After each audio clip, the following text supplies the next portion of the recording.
شہنشاہ نقوی آپ سے بھی میں کہہ رہا ہوں کہ آپ بھی الزام لگاتے ہو کہ اہل سنت و جماعت کے لوگ قالین پر سجدہ کرتے ہیں، ان کی نماز نہیں ہوتی، حالانکہ کانا رسول اللہ صلی اللہ علیہ وسلم یصلی علی الخمرہ علی بساطہ، یہ تینوں حدیثیں ملتی ہیں۔ حضور نے چٹائی پہ بھی نماز پڑھی، چادر پہ بھی نماز پڑھی، اور نبی صلی اللہ علیہ وسلم نے مٹی کے اوپر بھی نماز پڑھی ہے۔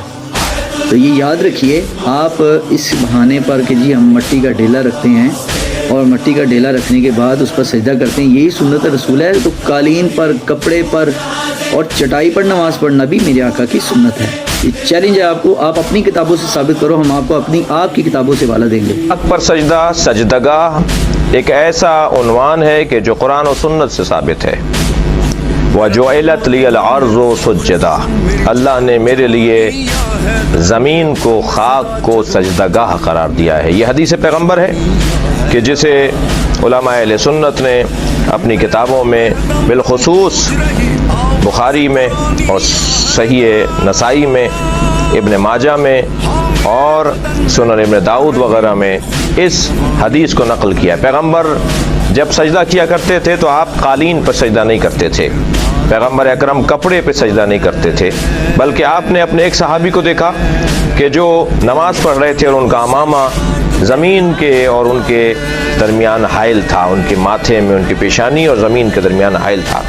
آپ نے اتنا انتظار نہیں فرمایا کہ آپ اسے نماز ختم کرنے دیتے، بلکہ آپ آگے بڑھے اس کی اہمیت کے پیش نظر، اور آپ نے اس کا امامہ اپنے ہاتھ سے اس کے سر کی جانب پیچھے ہٹا دیا تاکہ پیشانی اور زمین میں کپڑا حائل نہ ہو۔ لہٰذا کپڑے پر سجدہ یہ پیغمبر اکرم کی سنت سے ہٹ کر ہے۔ السجود علی الخمرہ، یہ کتب اہل سنت کے اندر پورا باب ہے۔ خمرہ، ٹھیکرے پہ سجدہ، اور مٹی، پختہ مٹی پہ سجدہ، یہ پیغمبر کی سنت ہے۔ پیغمبر اکرم کپڑے پہ سجدہ نہیں کرتے تھے۔ ایک شخص کہنے لگا کہ آپ سجدگاہ پر سر رکھ کے سجدہ کرتے ہیں، کبھی اگر کوئی کسی کی عبادت کر رہا ہو تو اس پہ چڑھتا نہیں ہے، اس پر بیٹھتا نہیں ہے، اس پہ سوار نہیں ہو جاتا۔ ہم خانہ کعبہ کی عبادت نہیں کرتے، خانہ کعبہ کی طرف رخ کر کے اللہ کی عبادت کرتے ہیں، لہٰذا خانہ کعبہ کی چھت پر کھڑے ہو کر بھی اذان کہی جاتی رہی ہے، نبی کے زمانے میں بھی اور بعد از پیغمبر بھی۔ اسی طرح اگر سجدگاہ، جو خاک جس پر ہم سر رکھ کر سجدہ کر رہے ہیں، اگر ہم اس کو سجدہ کر رہے ہیں تو کبھی بھی اس پہ سر نہیں رکھیں گے، بلکہ اسے اپنے سر سے آگے رکھیں گے، تب جا کر اس خاک کا سجدہ شمار ہوگا۔ کربلا سے پہلے مطلقاً خاک پر سجدہ ہوتا ہے، لیکن چونکہ وَطَابَتُ الْأَرْضُ الَّتِي فِيهَا دُفِنْتُمْ، معصوم فرما رہے ہیں کہ وہ خاک جس میں آپ حسین دفن ہو گئے، اے اصحاب پیغمبر جس خاک میں آپ دفن ہو گئے، وہ خاک طیب و طاہر ہے، لہٰذا جب خاک پر سجدہ کرنا ہی ہے تو پھر وہ خاک جو طیب و طاہر زیادہ فضیلت رکھنے والی ہے، اسے اگر سجدہ کا قرار دے دیا جائے تو بالکل ٹھیک ہے۔